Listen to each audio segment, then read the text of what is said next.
Y vamos a pasar directamente a su pregunta. Tengo que explicar una cosa. Yo decía que esta mañana he recibido una nota de prensa de Reuters. Reuters ven, ¿no? Lo que es. Es una agencia norteamericana de noticias. ¿Y qué dice Reuters? Que tenemos demasiadas dosis. Que hemos hecho un pedido demasiado grande con Pfizer. Estamos hablando de 1.800 millones de dosis con Pfizer en dos partes. 900 millones y 900 millones.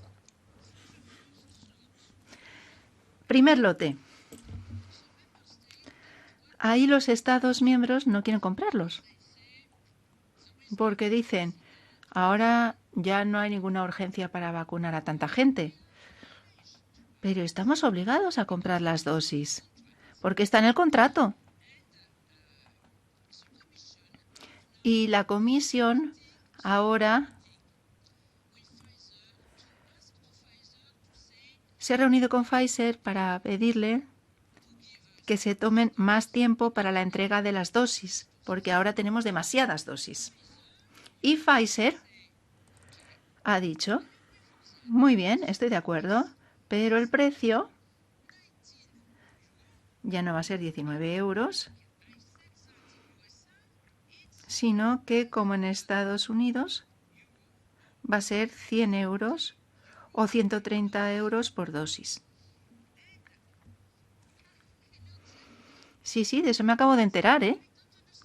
Y es que yo ya no entiendo nada. Porque la Comisión nos tiene que informar aquí a la Comisión COVID cuáles son las transacciones, qué es lo que se está debatiendo, qué es lo que se negocia. En la Comisión hay un problema con el número de las dosis, con el precio de las vacunas y el hecho de que estamos atados de pies y manos con Pfizer. ¿Puedo intervenir? Sí, yo creo que es una pregunta muy importante, pero no es una pregunta para el señor Flaherty. Podemos plantear esa pregunta y lo podemos hacer por escrito y dirigírsela a la comisión. Pero yo no sé si este es el interlocutor adecuado. Sí, pero mi pregunta es, yo agradezco su informe. Están hablando de transparencia y confianza en las instituciones. Porque no podemos confiar en las instituciones, pero si las instituciones no nos facilitan la información de que los Estados miembros tienen que pagar ese pedido.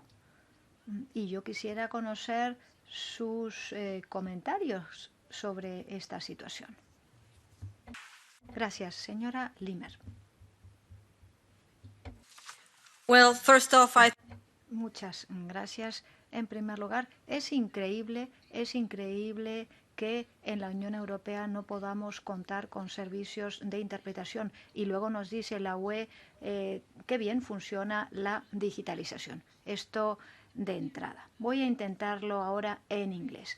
Durante la pandemia, los derechos fundamentales se vieron socavados, como por ejemplo nuestra libertad de circulación, nuestra libertad de expresión, así como la igualdad ante la ley. Todos estos derechos se vieron pisoteados. En particular, hablamos de solidaridad en el contexto sanitario y, a mi juicio, no hay solidaridad allí. Lo que yo quería mencionarles es que la semana pasada, el 26 de enero, muchos activistas alemanes, ex diputados, algunos representantes del gobierno, algunos miembros del Comité de Ética y periodistas, pues hablaron de esas violaciones de los derechos fundamentales.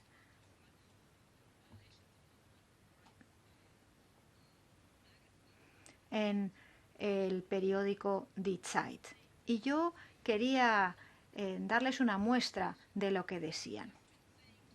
Decían, por ejemplo, queremos poner el foco en que haya más datos. Yo creía que la vacunación acabaría con la pandemia. Además, se deberían haber mantenido abiertas las escuelas y las guarderías. China no es un buen modelo a seguir. O el presidente de la Asociación Médica Mundial, el señor Montgomery, dijo que su segundo error consistió en creer que la vacunación podría crear inmunidad colectiva y que además no tendría efectos secundarios o colaterales. Y efectivamente sí que hubo esos efectos secundarios. La pregunta es, ¿queremos que todo el mundo pueda simplemente salirse de rositas con unas disculpas tras las enormes y gravísimas consecuencias sociales, económicas y sanitarias? Pues yo no creo que eso sea suficiente. Y en esta comisión parlamentaria, en particular, ayer y hoy, pude escuchar unas aportaciones verdaderamente desgarradoras de cómo, o incluso orwellianas, de cómo en el futuro se puede manipular a los ciudadanos a través de una información, por ejemplo, preseleccionada, o cómo podrían controlarse aún más las redes sociales.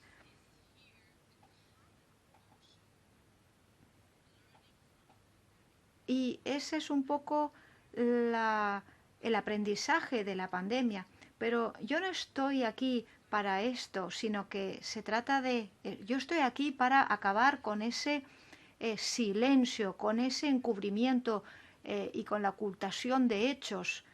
Pero yo le pregunto a usted, señor O'Flaherty, ¿para qué está usted aquí hoy? Thank you so much. El señor Terges, muchas gracias.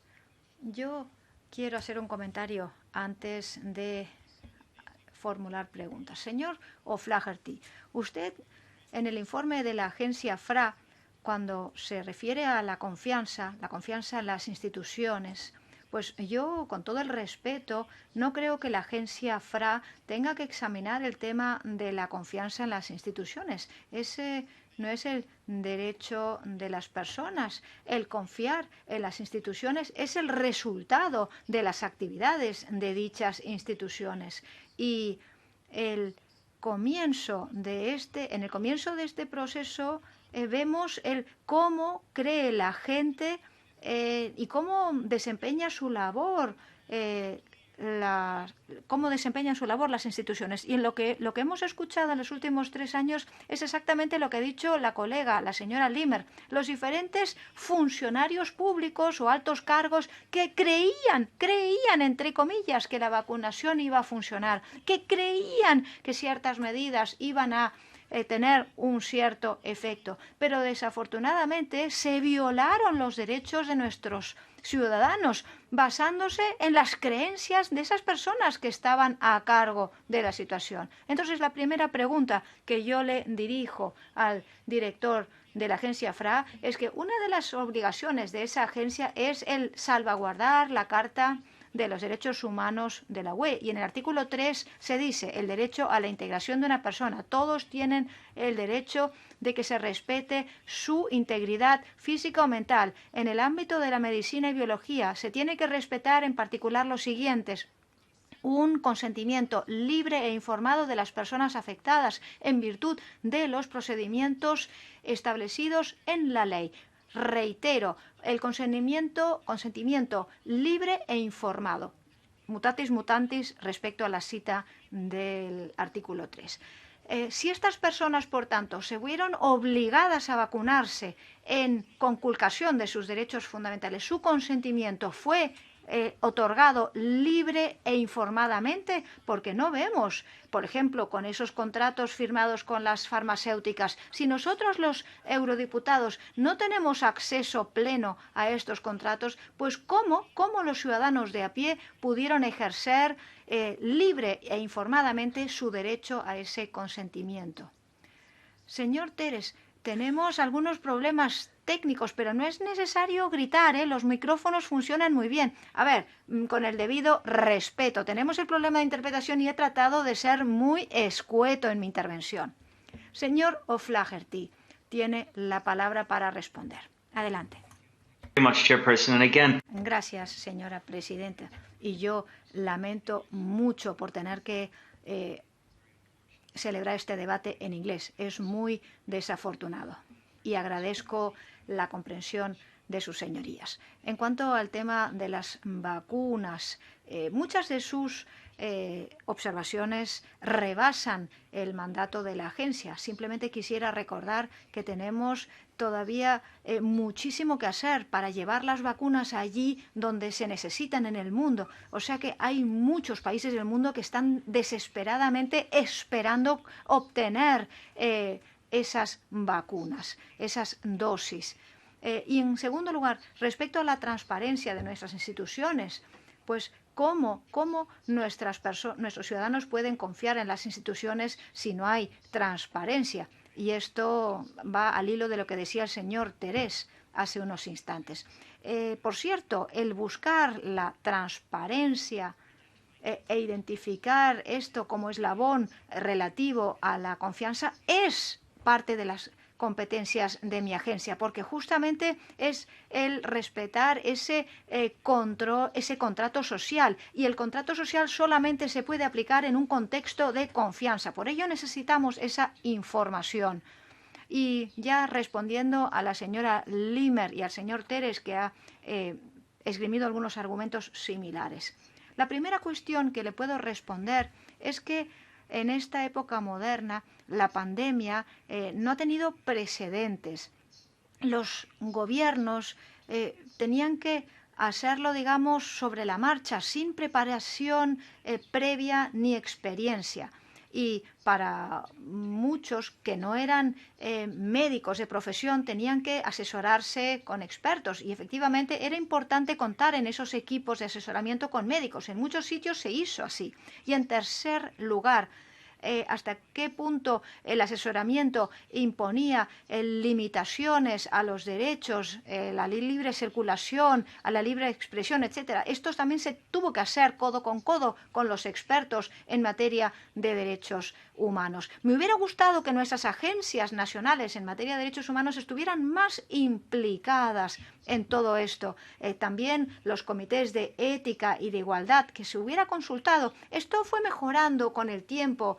Por ejemplo, cuando se llegó al año de 2021 en particular, cuando los parlamentos, por ejemplo, participaron mucho más en la cuestión de la limitación de nuestros derechos. Y creo que en este contexto hemos aprendido todos muchísimo. Evidentemente, si se tuviera que reiterar algo así en el futuro, y esperamos además el informe de su comisión parlamentaria con gran interés para ayudarnos a establecer unas pautas. Y lo que quisiera decirles hoy es que nos gustaría que hubiera una recomendación que emane de su comisión, a saber que como las respuestas a la pandemia han impactado tantísimo en los derechos humanos y necesitamos a esos expertos respecto a esos límites permisibles de sus derechos y que ellos estén sentados a la mesa cuando se toman ese tipo de decisiones. Y eso es lo que podría cambiar de cara al futuro. Y luego, por lo que se refiere a las personas que se vieron obligadas a vacunarse. Claro, si alguien es obligado a vacunarse en contra de su libre consentimiento, efectivamente esto sería muy problemático, pero no soy consciente de que este haya sido el caso.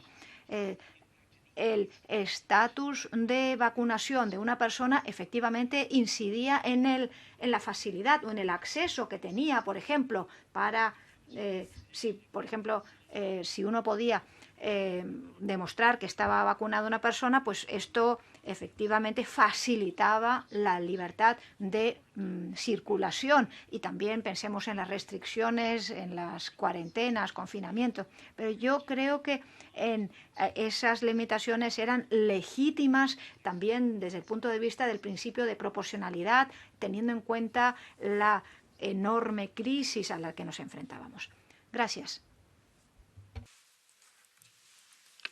Thank you very much. Señor Sinchis. Sí, muchas gracias. Por lo que se refiere al impacto de la pandemia en los derechos fundamentales, en mi opinión, hemos visto una reducción masiva de los derechos humanos, de los derechos de los pacientes y muchos derechos similares que están consagrados en diferentes capítulos. Y el mismo hecho de que celebremos este debate confirma esta situación. Sin embargo, lo que es importante es qué es lo que hizo la Comisión. En diciembre de 2020, Ursula von der Leyen, la presidenta de la Comisión, tenía dos opciones. La primera era decirle a los ciudadanos de Europa las pruebas científicas sobre el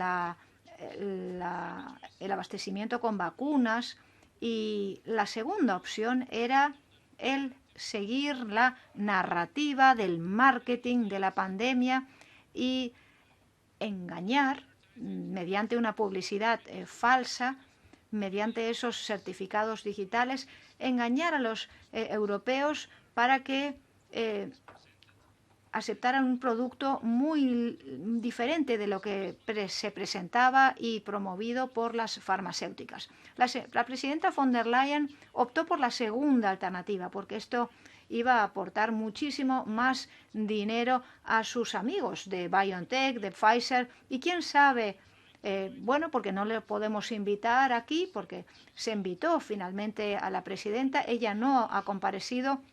Y si una institución europea, una institución democrática que supuestamente debe ejercer ese control democrático, además una institución elegida por la ciudadanía, pues si no puede ejercer ese control sobre otra institución, pues ¿de qué sirve todo esto? Pero yo creo que ya en algún momento sí que comparecerá aquí. Pero la pregunta es, ¿cuántas veces su agencia advirtió a la Comisión de que se estaban pisoteando los derechos fundamentales en toda Europa, en Croacia, Italia, en Grecia, Croacia y muchísimos otros países? Las vidas normales de las personas se usaron como rehenes, salvo que tuvieran ese certificado digital y todo lo demás. ¿Cuántas veces lanzaron esa advertencia ustedes desde la agencia a la Comisión en los últimos 2 años? Gracias. ¿Alguien más desea intervenir antes de darle la pregunta? El señor Teres quiere volver a intervenir. 1 minuto, porque tenemos que acabar a las 15:30, 15:35.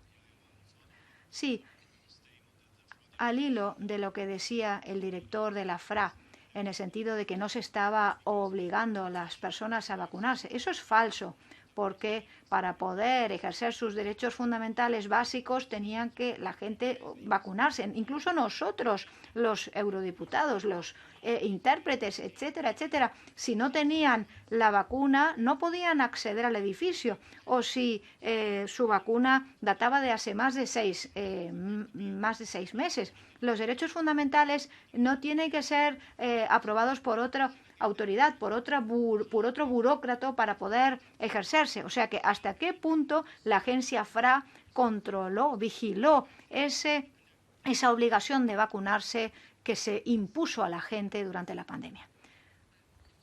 La señora Anderson, la verdad es que estoy bastante perpleja después de lo que estoy escuchando aquí. Se dice que todo esto fue jurídicamente necesario, ilegal. ¿Y cómo puede hablar de evitar una discriminación? ¿Usted no vio la discriminación que se estaba produciendo contra las personas, esto que no estaban vacunados? A mí me echaron de una reunión a pesar de que tenía la documentación adecuada que me permitía estar en esa reunión. Pero a ver, estamos hablando de la Agencia de Derechos Fundamentales. Usted, más que nadie más, tendría que estar del lado de los ciudadanos y tendría que dejarles claro a los legisladores que rebasaron sus poderes, que violaron de forma gravísima esos derechos fundamentales. Como ha dicho el colega, no es su función el leerle la cartilla a la gente, sino que su papel pasa por explicar a las instituciones que no estuvieron a la altura ni respetaron los derechos de los ciudadanos. Le rogamos que por favor hágalo porque la gente, los ciudadanos, se lo merecen. La señora Kutajer. Sí, gracias. Yo quisiera plantear otra pregunta que también tengo en la cabeza. Sabemos que durante la pandemia se limitó la libertad de circulación, sobre todo por lo que se refiere a las barreras nacionales que pusieron algunos Estados miembros. También, por ejemplo, el tema en el sector médico, algunos obstáculos. Estos obstáculos a la libertad de circulación también incidieron en los derechos fundamentales de asistencia médica. Y yo quisiera saber si puede hacer algún comentario al respecto y cómo podemos abordarlo en el futuro. También en el contexto de que de momento nos enfrentamos a escasez, por ejemplo, de antibióticos o de otros medicamentos. ¿Cómo podemos colaborar conjuntamente para asegurarnos de que la escasez de medicamentos en el sector médico se pueda superar? A ver, no es una pregunta, es un comentario, porque después de este debate, mi pregunta es ¿por qué solamente se examinan los puntos en los que ustedes se centran? Cuando hablamos de los derechos fundamentales se cita el artículo 3, ¿por qué no se considera el artículo 2, el derecho a la vida, o el 4, el derecho de los menores, o el derecho de las personas mayores, o el derecho 35, el derecho a la asistencia médica? Aquí simplemente se está transmitiendo una cierta narrativa, pero no es apropiado porque no es equilibrado. Tampoco respecto a lo que transmitimos por Internet. La presidenta. Como yo decía anteriormente, en esta comisión parlamentaria todos nos respetamos mutuamente. Yo permito que todo el mundo intervenga. Si no están de acuerdo, no vamos a empezar a gritar los unos contra los otros. Aquí, esta es la democracia. Puede haber desacuerdos, simplemente no está de acuerdo con una opinión, no se tiene que empezar a gritar, a pegar gritos por esa razón. Señora Anderson, podemos debatir las cosas cuando hablamos sobre un informe. Ahora contamos con un experto que nos va a dar respuestas y luego vamos a pasar a la siguiente ronda de expertos. Adelante, señor O'Flaherty, tiene la palabra para que responda. Y muchísimas gracias por estar aquí. Hemos tenido dificultades técnicas, pero al final contaremos con ciertas respuestas. Gracias. Adelante. Gracias. En primer lugar, al señor Chinchik, cuando dijo que se limitaron mucho los derechos durante la COVID. Sí, efectivamente, así fue.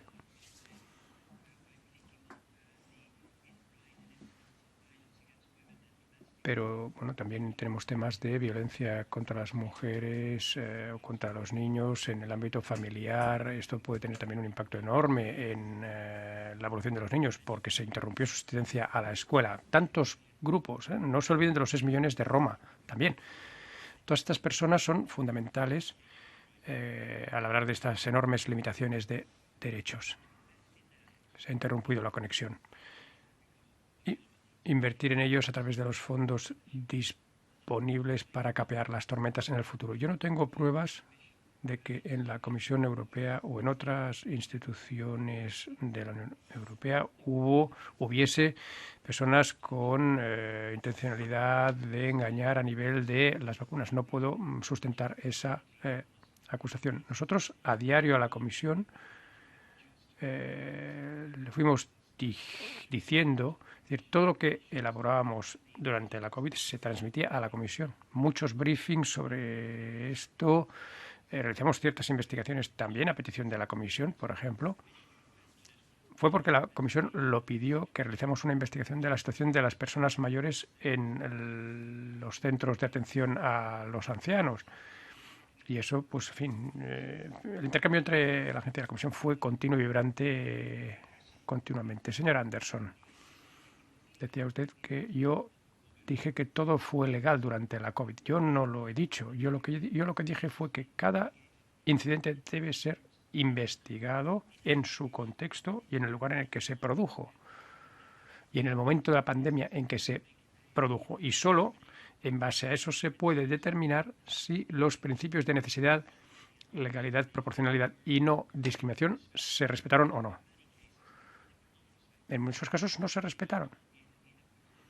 Y eso apareció en nuestras publicaciones durante este periodo. Dijo la señora Anderson que yo no vi aquí discriminación. Hombre, no es así. Vi muchísima discriminación, ya lo he dicho antes. Discriminación de los pobres respecto de los ricos, de aquellos en la periferia respecto de los del centro, de aquellos con recursos respecto de los que no tenían recursos. La exposición de los trabajadores esenciales con salarios bajos y mujeres, muchas veces. Estuvieron expuestos a la enfermedad y a la muerte muchas veces debido a su estatus socioeconómico. Y a la señora Kutashar, es muy interesante lo que decía usted, señora. No es algo que hayamos analizado, pero lo analizaremos en la agencia. ¿Hasta qué punto la libertad de movimientos de personas y bienes en esa situación de la COVID acaba llevando a la discriminación y al no cumplimiento de derechos humanos? Y creo que, lo dejaré aquí, creo que he contestado a todo lo que se planteó en formato preguntas. Sí, efectivamente, así lo hizo usted. Muchísimas gracias por su claridad. Gracias por haber venido. Gracias por haber compartido sus experiencias y capacidades con nosotros. Informe excelente, el de su agencia. Gracias a usted y a su equipo. Y lo tenemos en cuenta para nuestro propio informe, que el ponente y miembros de esta comisión están ahora redactado y analizando las enmiendas. Muy bien. Pasamos al siguiente punto del orden del día, el punto 10. Que va en la misma dirección, de hecho. Yo propongo no perder tiempo. Le voy a dar 30 segundos, señor Terech, porque cada vez que usted está aquí presente en la comisión, la verdad es que la temperatura aumenta. Está bien porque hace frío fuera, pero de verdad, yo quiero realmente que avancemos con nuestra sesión y luego puede usted preguntar todo lo que quiera. Tenemos ahora al señor Morten Kjærum, director del Instituto Raoul Wallenberg, sobre derecho humanitario y derechos humanos. Creo que está conectado online con traducción. Y luego tenemos también a la señora Carolina Ivanska de Digital Civic Space, que está aquí en la sala, creo. Y por favor, suba usted al estrado, así podrá dirigirse a los miembros. Señor Terech, 30 segundos. Gracias. Solo quiero hacer un comentario porque me han preguntado directamente por qué yo escojo el artículo 3 de la Carta. ¿Quiénes somos nosotros para escoger qué derecho respetamos y cuál no? Hombre, hay que respetar el derecho a la vida solo o otros. Nosotros no estamos aquí para hacer que la gente se exponga a los riesgos. A ver, si quiere, punto de orden. El 28 de febrero tendremos tiempo para debatir todo esto y le aseguro que en ese momento me aseguraré de que tengamos tiempo para ese debate. Bueno, mi colega, dice Terech, se ha dirigido a mí directamente. Va a ser el 28 de febrero, dice la presidenta. Ahí lo vamos a debatir en la mesa y me aseguraré de que tenemos tiempo suficiente para que todo el mundo pueda aportar su contribución. Y luego ahí podremos debatir todo lo que haga falta sobre el informe, pero no ahora. Muchas gracias. Señor Terech, ha oído lo que le he dicho. Y eso se aplica también al señor Luca. Por favor, no interrumpa más el debate y seguimos. Ahora, tenemos aquí a los expertos y nosotros vamos a debatir entre nosotros a la hora de elaborar el informe en esa reunión. Muchas gracias por haber venido. Sí, todo el mundo en este comité se lo toma muy en serio, por eso pasan estas cosas. Punto de orden, de acuerdo, 15 segundos. Gracias, presidenta. Me temo que me quedo con la impresión que nuestro invitado, que se está yendo ahora, pues la verdad es que sonaba más que como un político que como un experto aquí. Por favor, asegúrese usted de que todo el mundo responda a nuestras preguntas. Sí, señor Sinčić, lo hago. ¿Puede usted puede tener su opinión sobre los distintos expertos aquí, no hay problema, pero voy a dar la palabra al doctor Morten Kerum del Instituto Raúl Wallenberg de Derechos Humanos y Derecho Humanitario. Tiene usted la palabra durante 10 minutos. Muchas gracias por haberme invitado a estar presente. Sí.